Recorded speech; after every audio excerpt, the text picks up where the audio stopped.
अगर आपकी ये प्रॉब्लम है कि आपका बच्चा बहुत हल्का लिखता है, इतना हल्का लिखता है कि दिखता ही नहीं है वो लिखना क्या चाहता है, तो आज इस प्रॉब्लम का सलूशन आपको इस वीडियो में मिलने वाला है।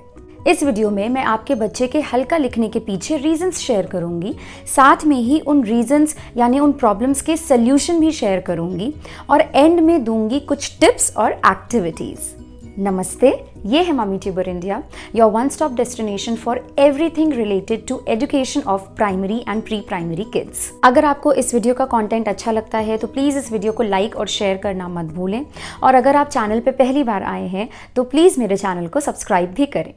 तो पहला क्वेश्चन यही है कि बच्चा पेंसिल पे कम प्रेशर क्यों देता है। वो पेंसिल पे इतना कम प्रेशर देता है कि दबा के लिख भी नहीं पाता है। सबसे कॉमन रीज़न इस बात के लिए यही हो सकता है कि आपके बच्चे की फिंगर और हैंड मसल्स अभी डेवलप ही नहीं हुई हैं। उसने इतना काम नहीं किया है अपनी मसल्स की हेल्प से कि इनमें स्ट्रेंथ आए, इनमें ताकत आए, और अगर ताकत नहीं होगी तो वो पेंसिल भी ठीक से नहीं पकड़ पाएगा। तो आप अपने बच्चे को बहुत सी फाइन मोटर स्किल्स छोटी उम्र से ही कराना शुरू करें। साथ में ही आप अपने बच्चे को फिंगर और हैंड की मसल स्ट्रेंथ करने के लिए एक्सरसाइजेज होती हैं वो भी कराएं। मैं फाइन मोटर स्किल्स पे और हाथ की एक्सरसाइजेज से रिलेटेड 2-3 वीडियोस बना चुकी हूँ। आई बटन में जाइए, लिंक को क्लिक करिए, वहाँ से देख लीजिए, या फिर मैं डिस्क्रिप्शन बॉक्स में नीचे लिंक दे दूँगी, आप वहाँ से भी सारे वीडियोस देख सकते हैं। दूसरा रीज़न ये हो सकता है कि आपने बच्चे को शुरुआत में ही गलत राइटिंग टूल्स दे दिए हैं। राइटिंग टूल्स मतलब जो वो पेंसिल यूज़ करता है, कलर्स यूज़ करता है, वही उसके राइटिंग टूल्स हैं। तो आपने कलर्स में क्रेयॉन्स की जगह मान लीजिए उसको स्केच पेन्स दे दिए हैं। स्केच पेन्स क्योंकि अच्छे होते हैं, वाइब्रेंट कलर्स होते हैं, तो कई बार कई पेरेंट्स ये करते हैं कि क्रेयॉन्स नहीं स्केच पेन से कलरिंग करने को दे दिया या स्क्रिबलिंग डूडलिंग करने को दे दिया। ऐसा मत करें। क्रेयॉन्स से अगर उसकी शुरू से ही कलरिंग की आदत होगी तो वो दबा के लिखना भी सीखेगा, क्योंकि क्रेयॉन्स का कलर दिखने के लिए थोड़ा आपको उस पर प्रेशर देना पड़ेगा। तो ये थे कुछ रीजंस और उनके सल्यूशन। अब देखते हैं कुछ टिप्स और एक्टिविटीज़ जो आपके बच्चे का पेंसिल प्रेशर इंक्रीज करने में हेल्प करेंगे। टिप नंबर 1, आप अपने बच्चे के लिए थोड़ी हैवी पेंसिल लाएं।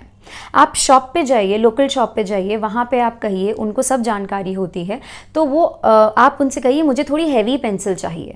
और इन केस आपको शॉप पे या ऑनलाइन हैवी पेंसिल नहीं मिल रही है या आपको कन्फ्यूजन है पेंसिल में, तो आप एक काम कर सकते हैं। आप सिंपल सा बच्चे की पेंसिल के पीछे प्लेडो का एक छोटा टुकड़ा लगा दीजिए, या जो आप आटा मारते हो रोटी बनाने के लिए, तो उस आटे का टुकड़ा पेंसिल के पीछे आप लगा दीजिए। इससे पेंसिल थोड़ी हैवी हो जाएगी। जब पेंसिल हैवी होगी तो बच्चे को थोड़ी सी मेहनत करनी पड़ेगी पेंसिल को ग्रिप करके बैलेंस करने के लिए, और वो पेंसिल टाइट पकड़ेगा और इन टर्न उसका पेंसिल प्रेशर बढ़ेगा। टिप नंबर 2 है कि आप बच्चे को इस तरीके का कॉटन का एक थ्रेड या फिर मोटी रस्सी दे सकते हैं, और बच्चे से कहिए कि ऐसे उसको पकड़ के ज़ोर से दबाए और ऊपर से नीचे स्लाइड करे। बार बार कराइए, दिन में कई बार ये प्रैक्टिस कराइए। इससे बच्चे की फिंगर्स पे प्रेशर डालने की आदत पड़ेगी और इन टर्न वो पेंसिल पे प्रेशर डालेगा एंड थोड़ा डार्क लिखेगा इस तरीके से। टिप नंबर 3 के लिए आप रबिंग प्लेट्स आती हैं मार्केट में, मैं लिंक डिस्क्रिप्शन बॉक्स में डाल दूँगी। आप वो बहुत फैंसी रबिंग प्लेट्स आती हैं, आप उसका यूज़ कर सकते हैं, या फिर अगर आप नहीं लेना चाहते हैं तो इस तरीके से आप कॉइन ले लीजिए, या कोई भी आप बॉक्स ले लीजिए जिसके ऊपर ऐसे उठा हुआ थोड़ा सरफेस हो, रफ सरफेस, या और भी कोई टॉय ले सकते हैं। करना इतना है कि बच्चे से कहिए कि इसके ऊपर करके पेपर रख कर और इसका इम्प्रेशन लेने की कोशिश करें। मतलब इस तरीके से बच्चा जब रब करेगा, ये देखिए, बच्चा जब इस तरीके से रब करेगा और दबा के रब करेगा, तो जो नीचे लिखा हुआ है या कोई भी डिज़ाइन बनी हुई है वो ऊपर उभर के आएगी। और अगर हल्के हाथ से करेगा तो वो नहीं आएगी। देखिए, हल्के हाथ से करेगा तो नहीं आएगी, उसको दबा के करना पड़ेगा। तो बच्चे को दबा के लिखने की थोड़ी प्रैक्टिस होगी। ये देखिए, बहुत ही इंटरेस्टिंग एक्टिविटी है, फ़न एक्टिविटी है। मैंने अपनी बेटी को करने को दी थी तो उसको बहुत मज़ा आया था। फिर वो डिफरेंट सर्फेसेस ढूंढ रही थी कि कैसे मैं कोई सर्फेस ढूंढूं और उस पर रब करूं तो जो इम्प्रेशन है वो उठ कर आए। ऐसे ही आप कॉइन पे भी करा सकते हैं। टिप नंबर 4 या आप एक्टिविटी नंबर 4 बोल सकते हैं कि बच्चे को आप एक यूज्ड कार्बन पेपर दें। ये कार्बन शीट्स बहुत ही ईजिली एंड बहुत ही कम पैसों में स्टेशनरी शॉप्स पे अवेलेबल होती हैं।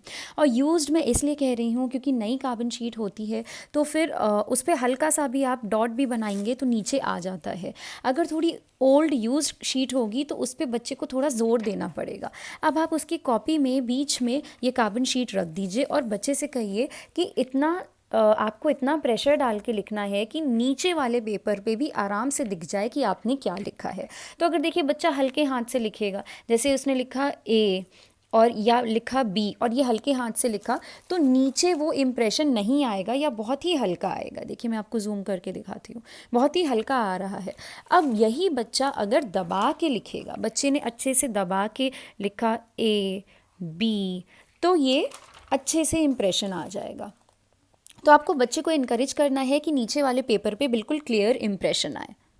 तो ये टिप्स ज़रूर ट्राई करें। और जैसे मैं हर बार कहती हूँ, आपको बच्चे के साथ रेगुलरली प्रैक्टिस करनी पड़ेगी। ओवरनाइट रिजल्ट किसी चीज़ से नहीं आता है, आपको प्रैक्टिस करनी पड़ेगी रेगुलर बेसिस पे, साथ में ही आपको पेशेंस दिखाना होगा। कमेंट सेक्शन में वापस आके ज़रूर बताइएगा कि आपके बच्चे ने इम्प्रूव किया कि नहीं किया।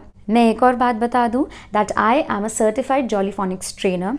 मेरी क्लासेस चलती हैं, अभी तो ऑफलाइन नहीं चल पा रही हैं बिकॉज ऑफ दिस पैंडमिक, तो मैं ऑनलाइन क्लासेस ले रही हूं। एंड मेरे ऑनलाइन क्लासेस में मैं फन फिल्ड इंटरैक्टिव तरीके से क्लासेस लेती हूँ, वही पुराने बोरिंग तरीके से नहीं लेती हूँ।